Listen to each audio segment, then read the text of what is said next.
प्यारे बच्चों, nucleophilic substitution को समझने के पहले, SN1 SN2 को समझने के पहले सबसे पहले मैं आपको एक एग्जांपल देता हूं जो न्यूक्लियोफिलिक सब्स्टिट्यूशन को आपके दिमाग में समझ जाएंगे।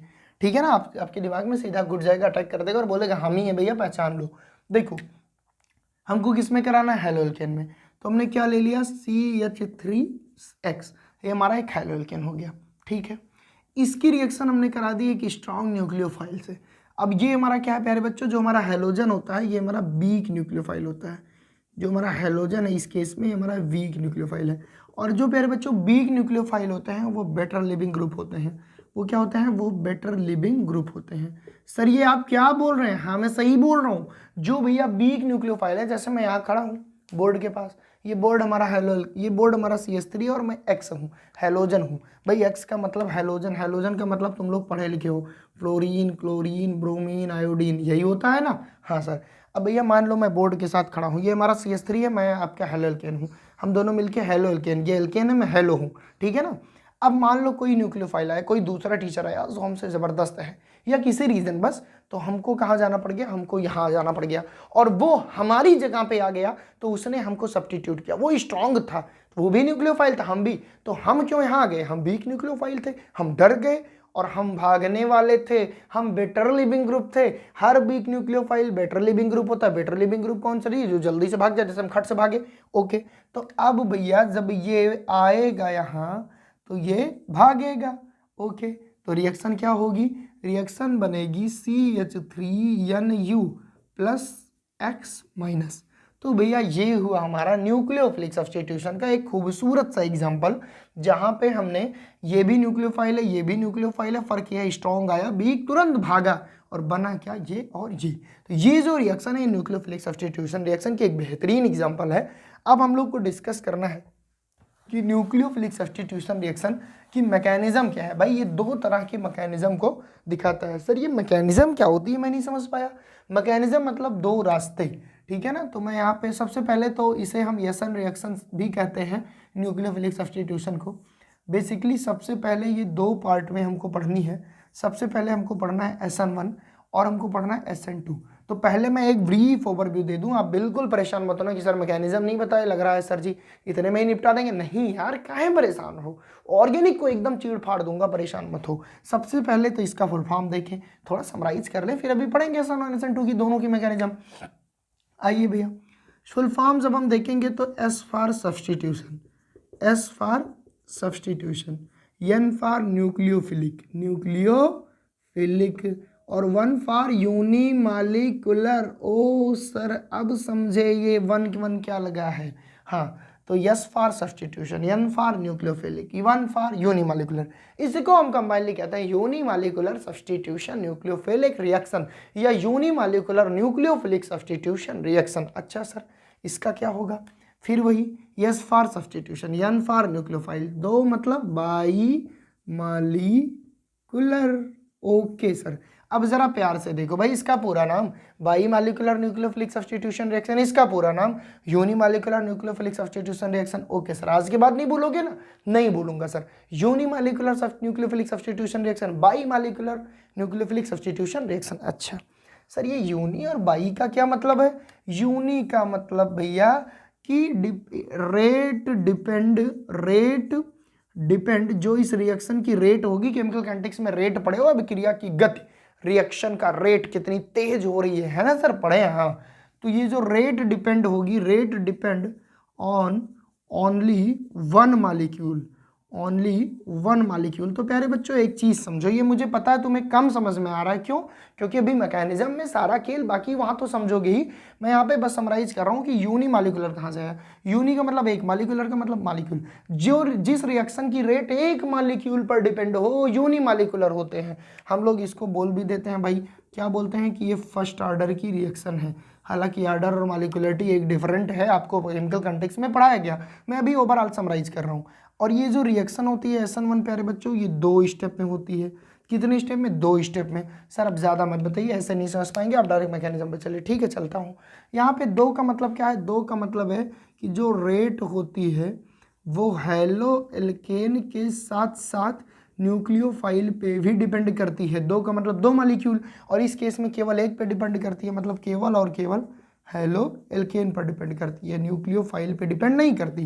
तो इसलिए इसको यूनिमॉलिक्यूलर, क्योंकि एक मॉलिक्यूल पर डिपेंड करता है, ये दोनों मॉलिक्यूल पर डिपेंड कर रहा है, इसलिए इसको बाई मॉलिक्यूलर। अभी हम लोग इलिबरेटेड फॉर्म में पढ़ेंगे, आप इसको स्क्रीनशॉट ले लीजिए, लिख रहे होंगे आप, हेडिंग लगाइए SN1 और SN1 को एकदम वेल डिटेल पढ़ेंगे। मतलब ये जान लीजिए कि आपके दिमाग में आज के बाद कोई कहेगा SN1 तो आप कहोगे मेरी सबसे फेवरेट रिएक्शन है, मुझे तो भाई आ गई, क्योंकि हमने गूगल केमिस्ट्री चैनल से पढ़ाई की थी। अच्छा ठीक है, आपको आ गई तो हो सकता है भाई और किसी को भी आ जाए। ठीक, देखते हैं क्या होगा। देखो यहाँ पे आप हेडिंग लगाओगे SN1 रिएक्शन, बहुत बारीकी से हम लोग समझेंगे, पहले मैकेनिज्म देखेंगे तब हम पॉइंट देखेंगे। बहुत लोग क्या करते हैं पहले पॉइंट बता देंगे, भैया पहले खा लो तब खाने की तारीफ करो। पहले हम तारीफें बता देंगे तो तुम बोर होने लोगे, कहोगे एक तो हमको समझ में नहीं आ रहा बनाया क्या है, इतनी तारीफ कर रहा है, ठीक है ना। तो पहले तुम इसको देखो।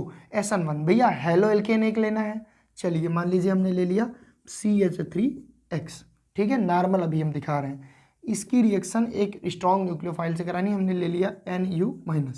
अब भैया देखो पहले तो हम इस रिएक्शन को पूरी करें, ये यहाँ जाएगा और ये निकल जाएगा, तो होगा क्या CH3Nu और प्लस X-। जो निकलता है वो हमारा क्या होता है, वो होता है लीविंग ग्रुप। ये हमारा क्या होता है, लीविंग ग्रुप। सर ने पढ़ाया अभी भाई, लीविंग ग्रुप मतलब वीक न्यूक्लियोफाइल, और ये हमारा क्या होता है, ये होता है हमारा स्ट्रॉन्ग न्यूक्लियोफाइल। अभी हमने केवल एक न्यूक्लियोफिलिक सब्स्टिट्यूशन रिएक्शन लिखी, अभी SN1 में क्या होता है ये चीज़ मैं आपको समझाने की कोशिश करूँगा। अब आप यहाँ पे एक खूबसूरत सी हेडिंग लगाओगे मैकेनिज्म, ठीक है ना। अच्छा प्यारे बच्चों, मैं आपको एक चीज़ अभी बताऊं कि जो 3 डिग्री हेलो एल्केन होते हैं, जो 3 डिग्री हेलो एल्केन होते हैं वो अच्छी SN1 देते हैं। सर जी ये 3 डिग्री क्या होते हैं और क्यों अच्छी देते हैं सब पता चलेगा, पहले तुम ये जान लो 3 डिग्री क्या होते हैं। भैया आपको मैंने कई बार बताया कि अगर ऐसा सीन लिखा है केमिस्ट्री में, ये कार्बन जो हेलोजन से जुड़ा है ये एक कार्बन से जुड़ा हो तो 1 डिग्री, हाँ सर। और अगर ये कार्बन जो हेलोजन से जुड़ा है ये 2 कार्बन से जुड़ा हो यानी कि 2 CH3 हो तो ये 2 डिग्री, हाँ सर। और अगर ये जो कार्बन हेलोजन से जुड़ा है ये 3 CH3 से जुड़ा हो या 3 कार्बन से जुड़ा हो, ऐसे केस में 3 डिग्री। तो सर ने क्या बोला, जो 3 डिग्री एल्केन है वो SN1 के लिए ज़्यादा सुटेबल होता है। वजह अभी पता चल जाएगी, थोड़ा सब्र कर लीजिए, ठीक है सर। तो भैया मैंने कहा कि अगर हम इसकी जगह 3 डिग्री ले लें तो मामला और बढ़िया होगा। तो 3 डिग्री क्या होता है, 3 डिग्री मतलब जिसमें 3 CH3 हो, जिसमें 3 CH3 हो, तो भैया 3 CH3 ले लिया है, 3 कार्बन ले लिया और ये हेलोजन, ठीक है ना। मैकेनिज्म में होता क्या है, ये हमारा स्टेप फर्स्ट है। सबसे पहले हम हेलो एल्केन लेते हैं और हेलो एल्केन का हम क्या कराते हैं, आयोनाइजेशन। क्या कराते हैं मेरे प्यारे बच्चों, आयोनाइजेशन, मतलब आयनों में इसको तोड़ने की कोशिश करते हैं। आयोनाइजेशन में होता क्या है, ये बॉन्ड बाई पोलर है, ये ब्रेक होगा, ये पार्शियली निगेटिव था, ये पार्शियली पॉजिटिव था, पूरा ब्रेक हो गया। तो यहाँ पे क्या बना, C इस पे आया प्लस चार्ज और यहाँ पे बना CH3 और यहाँ पे बना CH3 और यहाँ पे भी बना CH3 प्लस X-। मेरे प्यारे बच्चों आपके दिमाग में एक चीज आ गई होगी कि जब कार्बन पे पॉजिटिव चार्ज हो तो कार्बोकेटायन कहते हैं, हाँ सर। और प्यारे बच्चों एक चीज तो तुमको पता ही गई है, एक चीज तो तुमको पढ़ाई गई है जी उसी में, क्या कि 3 डिग्री कार्बोकेटायन ज़्यादा stable than 2 degree than 1 degree. और जब कार्बोकेटायन जो हमारा इंटरमीडिएट होता है वो स्टेबल बनेगा तो प्रोडक्ट बेहतरीन बनेगा। सर फिर से बोलिए, कार्बोकेटायन 3 डिग्री होगा तो प्रोडक्ट की स्टेबिलिटी और बढ़िया होगी। क्यों भैया, क्योंकि 3 degree carbocation is more stable than 2 degree and 2 degree is more stable then 1 degree. यही वजह है कि हमने यहाँ 3 डिग्री हेलो एल्केन लिया SN1 रिएक्शन में। अगर हम 3 डिग्री ना लेते तो यहाँ 3 डिग्री कार्बोकेटायन कहाँ से मिलता। Okay sir. सर ये कार्बोकेटायन क्या होते हैं, मेरे लिए नए हैं। कार्बोकेटायन इंटरमीडिएट होते हैं, जैसे कार्बोएनाइन इंटरमीडिएट है, कार्बीन इंटरमीडिएट है, नाइट्रीन इंटरमीडिएट है, इनोलेट इंटरमीडिएट। चलो छोड़ो, आप ये जानो कि ये कार्बोकेटायन बना, कार्बन पे प्लस चार्ज आ गया मतलब कार्बोकेटायन, केटायन चार्ज आ गया कार्बन पर। ओके सर, ये हो गया पहला स्टेप, इसमें हमने कराया आयोनाइजेशन। ये बहुत स्लो होगा। सर ये क्यों स्लो होगा बताइए मुझे। भैया किसी चीज को तोड़ना है, किसी रिश्ते में खटास लानी है तो थोड़ा समय लगेगा कि नहीं लगेगा। हाँ जुड़ तुरंत जाते हैं भैया, चट मंगनी पट गया तुरंत शादी हो जाएगी, लेकिन किसी को तोड़वाना है तो बड़ा समय लगता है, ठीक है। तो यहाँ पे तोड़वा रहे हैं ना, पोलरिटी प्रोड्यूस करके तोड़ रहे हैं, तो आयोनाइजेशन बहुत स्लो होती है, ठीक। दूसरे स्टेप में क्या होता है भैया, दूसरे स्टेप में ये न्यूक्लियोफाइल इंतजार करता होता है कि जैसे ही इन पे प्लस चार्ज आए इनका रिश्ता टूटे मैं जाके खट से चिपक जाऊं। न्यूक्लियोफाइल क्या इंतजार करता है, जैसे ही इस कार्बन पे प्लस चार्ज आए तुरंत, क्योंकि न्यूक्लियोफाइल का मतलब न्यूक्लियस लविंग और न्यूक्लियस लविंग का मतलब प्लस लविंग, प्लस जैसे ही दिखेगा न्यूक्लियोफाइल खट से जुड़ेगा। अच्छा कैसे जुड़ेगा, हम क्या लिखेंगे, हम यही लिख लेंगे पहले कार्बोकेटायन CH3, C इस पे प्लस चार्ज, दूसरा CH3 और ये तीसरा CH3, और यहाँ पे आया क्या, न्यूक्लियोफाइल। अब भैया मौका खोज रहा था क्योंकि इसको प्लस की तलाश थी और कार्बोकेटायन भी चाह रहा था कोई आए जो हमको धन्य कर दे, ठीक है ना। तो अब क्या सीन बनेगा, CH3C, यहाँ पे भी CH3, यहाँ पे भी CH3 और यहाँ पे न्यूक्लियोफाइल, ठीक है ना। ये हमारी दूसरा स्टेप हो गया। यानी कि ये तो सर जी 2 ही स्टेप में आ गया प्रोडक्ट हमारा। आपने यही तो बनाया था, हेलो एल्केन के साथ न्यूक्लियोफाइल जुड़े, एल्केन के साथ न्यूक्लियोफाइल जुड़ गया, ठीक है, और ये लिविंग ग्रुप हमारा निकला ही था। ओके सर, लेकिन मजे की बात क्या है प्यारे बच्चों, ये बहुत ही फास्ट हुआ, ये बहुत ही फास्ट हुआ, ये बहुत स्लो हुआ। दूसरी चीज इस स्टेप में हुआ क्या, न्यूक्लियोफाइल ने अटैक किया कार्बोकेटायन पे। तो हम इस स्टेप में एक चीज लिख सकते हैं, क्या लिख सकते हैं, nucleophile attack on 3 degree carbocation को हम ऐसे लिख दें क्या, C+। आप तो समझदार हो भाई, हमारे स्टूडेंट्स हो, पढ़ रहे हो तो इतना तो जानकारी होगी। तो न्यूक्लियोफाइल ने अटैक किया किस पे, कार्बोकेटायन पे। कहा मैं तो बैठा हूँ कब से तैयार। बात को समझो भैया, न्यूक्लियोफाइल इंतजार कर रहा था कोई जल्दी प्लस मिले, मैं तो पॉजिटिव लविंग हूँ। जैसे ही प्लस मिला इसने अटैक कर दिया, तो ये जो आयोनाइजेशन था ये स्लो हुआ।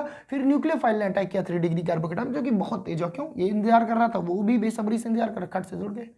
ओके, और मिल गया क्या प्रोडक्ट, ये प्रोडक्ट। लिविंग ग्रुप कौन था, हेलोजन। स्ट्रॉन्ग न्यूक्लियोफाइल कौन था भाई, अभी हमने स्ट्रॉन्ग न्यूक्लियोफाइल बताया ही नहीं।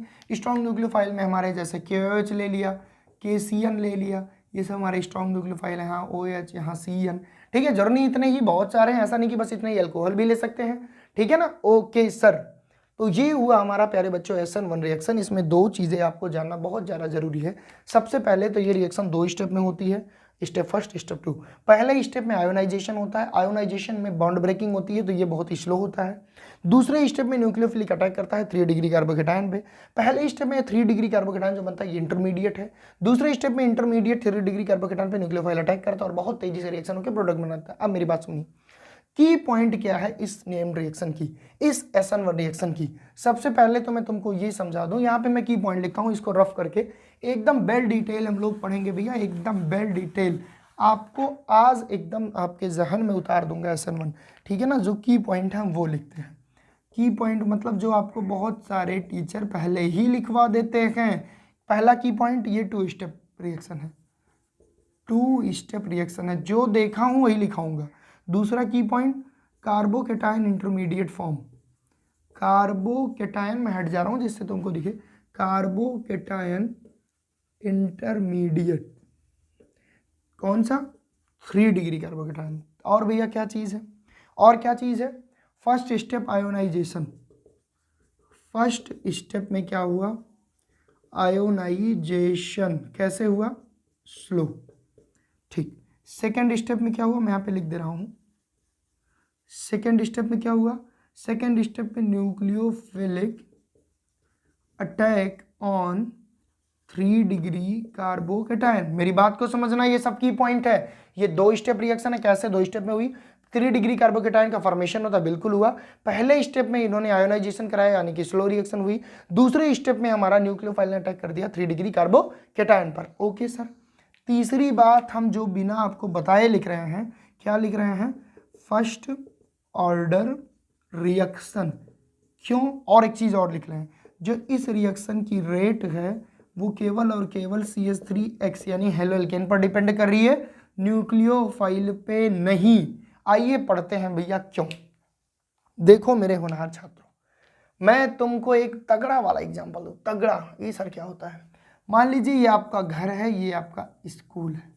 हमने कहा कि ये आपका घर है, ये आपका स्कूल है, यहाँ से यहाँ आपको जाना है। यहाँ पे लगता है बहुत ज़्यादा जाम, क्यों, क्योंकि यहाँ रास्ता है टूटा हुआ, यहाँ बहुत थोड़ी सी जगह बची है, ये बस इतनी जगह बची है निकलने के लिए। अब देखो नॉर्मली अगर ये जाम ना रहे, ये जो भीड़ ना रहे, तो यहाँ पे आपको पहुँचने में बस 5 मिनट लगेगा। अब भैया देखो, आप जा रहे हो, मान लो भीड़ खूब है, यहाँ पे खूब ज़्यादा भीड़ है, ट्रैफिक है, यहाँ पे खूब ज़्यादा क्या है, ट्रैफिक है। मैं तुमसे पूछूं कि तुम्हारे यहाँ से स्कूल पहुँचने की डिपेंडेंसी किस पर डिपेंड करती है, तुम बोलोगे ये जो स्लो वाला स्टेप है, ये जो ट्रैफिक वाला स्टेप है, अगर यही ट्रैफिक यहाँ पे जिस दिन ना रहे उस दिन मैं 5 मिनट पहुँच जाऊँगा, जिस दिन रहे उस दिन 1 घंटा भी लग सकता है। मतलब सीधे सीधे हम कह सकते हैं कि जो स्लो स्टेप है यही हमारी रेट का डिटर्मिनेशन कर रहा है। अगर ये ना होता तो हम 5 मिनट पहुँच जाए, या ट्रैफिक ना रहे तो 5 मिनट पहुँचेंगे, भले स्लो स्टेप है, और ट्रैफिक रहेगी तो कितना देर लग जाए कोई गारंटी नहीं है। मतलब यहाँ से यहाँ पहुँचने का जो समय है वो डिपेंड कर रहा है इस स्लो स्टेप पे। ठीक उसी प्रकार जो किसी रिएक्शन में स्लो स्टेप होता है वही रेट डिटरमाइनिंग स्टेप होता है। रेट जो हमारी होती है, रिएक्शन का वेग जो होता है, गति होती है, रेट जो होती है वो उसी पर डिपेंड करती है कि वो जितनी जल्दी हो जाए। अगर स्लो स्टेप बहुत टाइम लिया तो रिएक्शन भी बहुत टाइम लेगी, अगर स्लो स्टेप जल्दी हो गया तो स्लो स्टेप रिएक्शन भी बहुत जल्दी होगी। इसलिए इस पूरी रिएक्शन में, ठीक है, ये स्लो स्टेप ही रिस्पॉन्सिबल है किसके लिए, रेट डिटर्मिनेशन के लिए। और इस स्लो स्टेप में केवल और केवल क्या है, हेलो एल्केन है। यहाँ तो न्यूक्लियोफाइल था नहीं, इसलिए यहाँ पे प्यारे बच्चों हेलो एल्केन पर ही रेट डिपेंड करती है। और हेलो एल्केन का केवल सिंगल मॉलिक्यूल है, इसलिए इस रिएक्शन में हम एक वर्ड जोड़े थे, क्या, यूनिमॉलिक्यूलर। क्यों हमने ऐसा कहा कि यूनिमॉलिक्यूलर है, क्योंकि इस रिएक्शन की रेट एक मॉलिक्यूल पर डिपेंड करती है, केवल और केवल एक मॉलिक्यूल हेलो एल्केन पर। Hence it is called unimolecular. Uni मतलब एक मॉलिक्यूल, ठीक है। और जब एक मॉलिक्यूल पर डिपेंड कर रही है तो भैया इसकी जो ऑर्डर ऑफ रिएक्शन है वो भी क्या होगी, एक। तो कई लोग एग्जाम में पूछ भी लेते हैं भाई कि SN1 रिएक्शन की ऑर्डर क्या होगी, तो SN1 हमारी फर्स्ट ऑर्डर की रिएक्शन होगी। ये चीज़ भी सर हमने जान ली। और क्या चीज़ सर जानना जरूरी है प्यारे बच्चों, ये हमारे सब की पॉइंट थे। और हमारा ये जानना जरूरी है कि जो वीक न्यूक्लियोफाइल होते हैं, जो वीक न्यूक्लियोफाइल होते हैं वो बेटर लीविंग ग्रुप होते हैं, वो बेटर लीविंग ग्रुप होते हैं भाई, तभी तो भागेंगे। जो वीक न्यूक्लियोफाइल है, जैसे हेलोजन हमारा बढ़िया वीक न्यूक्लियोफाइल और बेटर लिविंग ग्रुप है। जैसे हेलोजन में हमारे हो गए क्लोरीन, ब्रोमीन, आयोडीन, जिसमें आयोडीन सबसे अच्छा बेटर लिविंग ग्रुप होगा। क्यों होगा ये भी आपको मैं समझा दूंगा भाई। जिसकी डिस्टेंस ज़्यादा बढ़ेगी कार्बन से उतनी जल्दी बॉन्ड ब्रेक होगा। जैसे अगर मैं तुमसे ऐसे कह दूं कि मान लो प्यारे बच्चों हमारे पास है RCl, हमारे पास है RBr, हमारे पास है RI, कौन सा जल्दी टूटेगा, तुम कहोगे ये वाला। क्यों, क्योंकि इसके बीच की डिस्टेंस ज़्यादा। भाई आयोडीन की साइज बड़ी होती है, क्लोरीन की छोटी होती है। तो जो जल्दी ब्रेक होगा, जो जल्दी आयोनाइजेशन शो करेगा वो ज़्यादा रिएक्टिव होगा कि नहीं होगा, इसलिए RI की रिएक्टिविटी ज़्यादा होती है। ये भी आपके JEE मेंस में आ चुका है, ये भी आपके बोर्ड एग्जाम में आ चुका है कि which of the following iodoalkane are more reactive towards nucleophilic substitution reaction. तो आप बोलोगे आयोडीन वाला सबसे रिएक्टिव होगा। क्यों, क्योंकि यहाँ पे साइज का डिफरेंस, ये बहुत बड़ा, ये छोटा, ये दोनों लगभग सिमिलर। यहाँ पे और सिमिलरिटी और डिटेल में समझाइए भैया। ये देखो, मान लो हमारे पास RCl है, हमारे पास RBr है, हमारे पास RI है। चाहे ये समझ लो जिनके बीच की बॉन्ड लाइन ज़्यादा वो जल्दी ब्रेक होगा, चाहे ये समझ लो R की साइज छोटी, R की साइज छोटी, R की साइज छोटी, Cl इतनी बड़ी, Br इतनी बड़ी, आयोडीन। जहाँ ज़्यादा मिसमैच ऑफ दी साइज होगी वो जल्दी ब्रेक होगा। जो जल्दी ब्रेक होगा, जो जल्दी आयोनाइजेशन देगा वो रिएक्शन जल्दी होगी। तो न्यूक्लियोफिलिक के टुवर्ड्स अगर रिएक्शन होनी है तो आयोडोएल्केन सबसे फास्ट रिएक्शन देगा। उम्मीद करता हूँ समझे होंगे। This is all about SN1 reaction, this is the mechanism of SN1 reaction. मैं फिर से थोड़ा सा कंक्लूड करना चाहूंगा कि इस मैकेनिज्म में पहले स्टेप में हमारा आयोनाइजेशन होगा जो कि स्लो होगा। सबसे पहले कार्बोकेटायन बनाएंगे, फिर जो हमारा न्यूक्लियोफाइल है वो अटैक करेगा 3 डिग्री कार्बोकेटायन पे।